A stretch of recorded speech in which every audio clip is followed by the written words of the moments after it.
Mangalagiri TDP కేంద్ర కార్యాలయంలో మంత్రి నారా లోకేష్ 85వ రోజు ప్రజా దర్బార్ నిర్వహించారు. మంత్రిని కలిసి సమస్యలను విన్నవించుకునేందుకు వివిధ జిల్లాల నుంచి ప్రజలు, టీడీపీ కార్యకర్తలు భారీగా తరలివచ్చారు. ప్రతి ఒక్కరిని ఆప్యాయంగా పలకరించిన మంత్రి లోకేష్ వివిధ సమస్యలపై ప్రజలు అందించిన అర్జీలను స్వీకరించారు. రాష్ట్రంలో కేబుల్ ఆపరేటర్లు ఎదుర్కొంటున్న సమస్యలను పరిష్కరించాలని మంత్రిని కలిసి ఏపీ కేబుల్ ఆపరేటర్లు విజ్ఞప్తి చేశారు. అలాగే భూ సమస్యలపై వచ్చిన అర్జీలను సైతం మంత్రి లోకేష్ స్వీకరించారు.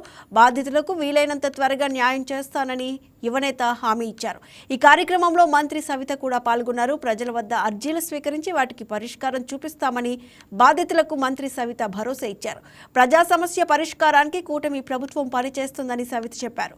లోకేష్ ప్రజా దర్బార్పై మరింత సమాచారం మా కరెస్పాండెంట్ హారిక అందిస్తారు.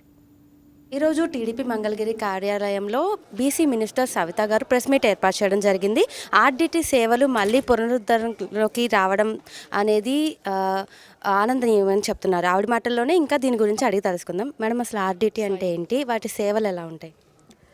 అమ్మ, చాలా ఆనందంగా ఉంది. ముఖ్యంగా అనంతపురం జిల్లా తరఫున ముఖ్యమంత్రి చంద్రబాబు నాయుడు గారికి, నారా లోకేష్ బాబు గారికి ప్రత్యేకమైన ధన్యవాదాలు. ఎందుకంటే నిన్నటి నుంచి నిజంగా మరి ఎఫ్సిఆర్ఏ రెన్యువల్ అయింది ఆర్డిటి సంస్థలు అనగానే అనంతపురం జిల్లా ప్రజలు చాలా ఆనందంగా, చాలామంది మా ద్వారా ముఖ్యమంత్రి గారికి, లోకేష్ బాబు గారికి ప్రత్యేకమైన ధన్యవాదాలు కూడా చెప్పమన్నారు. ఎందుకంటే మరి ఆర్డిటి సంస్థ స్థాపించి సుమారుగా 50 సంవత్సరాల దాకా ఉంది. మరి అన్నా ఫెరర్ వారి దంపతులు మరి స్పెయిన్ నుంచి రావటం, మరి ఈ సంస్థ ఇక్కడ వెనకబడిన ప్రాంతం మరి అనంతపురం జిల్లాలో మరి గత 50 సంవత్సరాలుగా అనేక సేవలు అందించిన ఆర్డిటి సంస్థ నిజంగా. ఎందుకంటే ఎంతోమంది పేద విద్యార్థులకు విద్యాదానం కావచ్చు, మరి ఎంతోమంది క్రీడా స్ఫూర్తి కూడా ఈరోజు జాతీయ అంతర్జాతీయలో కూడా క్రీడలు ఆడుతున్నారు. మనవారు ఉన్నారంటే, మా జిల్లా వారు ఉన్నారంటే అది ఆర్డిటి సంస్థకే చెందుతుందన్న విషయం తెలియజేస్తూ, అదేవిధంగా వైద్య సేవలు కూడా ఒక పక్క బత్తలపల్లి కావచ్చు, కళ్యాణదుర్గంలో కావచ్చు, మరి లక్షలాది మంది మరి ఈరోజు వైద్యదానం కూడా, మరి ఈరోజు వైద్యం కూడా నాణ్యతమైన వైద్యం కూడా అందజేస్తున్నారు. దానితో పాటు నిరుపేదలకు ఇల్లు నిర్మాణం చేయడం కావచ్చు, వ్యవసాయ రంగంలో కావచ్చు, అన్ని దాంట్లోనూ ఏదన్నా కరువు వచ్చినప్పుడు కూడా ఆర్డిటి సంస్థ నేను సైతం అంటూ ముందుంటుంది. అలాంటి సంస్థ మరి రెన్యువల్ కాకపోవటం గత ప్రభుత్వం నిర్లక్ష్యం. నేనంటే ప్రజలన్నా నిర్లక్ష్యమే, మరి అభివృద్ధి అన్నా నిర్లక్ష్యమే. మరి అలాంటి నిర్లక్ష్యంతో మరి కేంద్రంతో మాట్లాడి దాన్ని రెన్యువల్ చేయాల్సిన బాధ్యత రాష్ట్ర ప్రభుత్వానికి. మరి గత ప్రభుత్వం పట్టించుకోకపోవడంతో మరి మన యువగళం అధినేత నారా లోకేష్ బాబు గారు పాదయాత్ర వచ్చినప్పుడు మరి ఫెరర్ గారి ఆఫీస్కి వెళ్ళటం, వాడు చేస్తున్న సేవలు స్వయాన లోకేష్ బాబు గారే చూసి ఖచ్చితంగా మన ప్రభుత్వం వస్తుంది, మీ ఆస్తులకు కానీ మీ ఈ సంస్థకు కానీ మరి రెన్యువల్ చేయించే బాధ్యత నాది అని ఆ రోజు యువగళం అధినేత నారా లోకేష్ బాబు గారు హామీ ఇచ్చారు. ఆ మాటని నిలబెట్టుకున్న నాయకుడు మరి మా లోకేష్ బాబు గారు అని తెలియజేస్తున్నాం.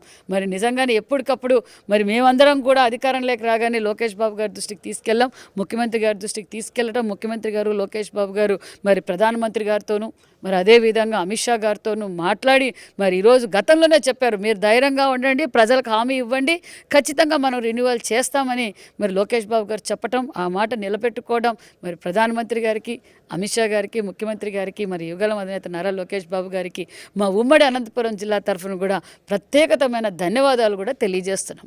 మేడం, వైసీపీ వాళ్ళు ఎన్నో దుష్ప్రచారాలు చేస్తున్నారు. అలాగే కూటమి ప్రభుత్వం ఎలాంటి అభివృద్ధి చర్యలు చేస్తున్నా దాంట్లో క్రెడిట్ చోరీ చేసే ప్రయత్నం చేస్తున్నారు. వాళ్ళకి ఎలాంటి సమాధానం ఇస్తారు?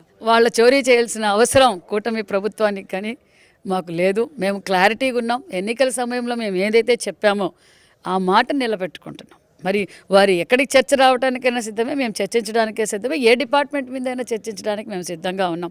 ఎందుకంటే ఈరోజు సూపర్ 6 పథకాలు కావచ్చు, మరి ఈరోజు మేము ఆ రోజు మెగా జాబ్ క్యాలెండర్ అని జగన్మోహన్ రెడ్డి గారు ప్రచారంలో చెప్పారు. ప్రతి సంవత్సరం మెగా జాబ్ క్యాలెండర్ అన్నారు. మేము మెగా డిఎస్సి పూర్తి చేసాం.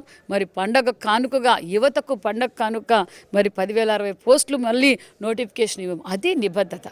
మరి దాని మీద చర్చించి రమ్మనండి, తల్లికి వందనం రమ్మనండి, దీపం 2 కింద రమ్మనండి, శ్రీశక్తికి రమ్మనండి, అన్నదాత సుఖీభవ రమ్మనండి. ఈరోజు పరిశ్రమలు పెట్టుబడులు కావచ్చు, ఈరోజు ఇరిగేషన్ వర్కులు కావచ్చు, ఎన్ఆర్జీఎస్ రోడ్లు కావచ్చు, ఆర్ఎంబీ పాట్ హోల్స్ కావచ్చు, మరి హైవే కనెక్టివిటీ కావచ్చు, రైల్ కనెక్టివిటీ కావచ్చు, ఎయిర్ కనెక్టివిటీ కావచ్చు. నిన్నటి రోజే మనం చూసాం నక్కపల్లి రంగరంగ వైభవంగా మరి ఎన్ని లక్షల కోట్లతో ఈరోజు పెట్టుబడులు పెడుతున్నారు. భారతదేశంలో ఎక్కువగా పెట్టుబడులు వచ్చిన రాష్ట్రం ఏంటంటే ఆంధ్రప్రదేశ్.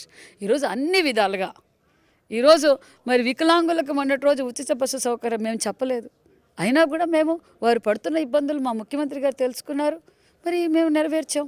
ఈరోజు ప్రతి ఒక్కటి ఈరోజు పరిశ్రమలు సృష్టి ఈరోజు పరిశ్రమలు పెట్టుబడులు వస్తున్నా యువతకు భరోసా.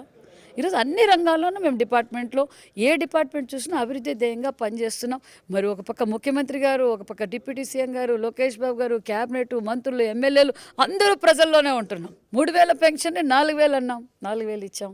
1వ తారీఖు ఆదివారం వస్తే ముందు రోజే పెన్షన్ ఇస్తున్న ప్రభుత్వం కూటమి ప్రభుత్వం.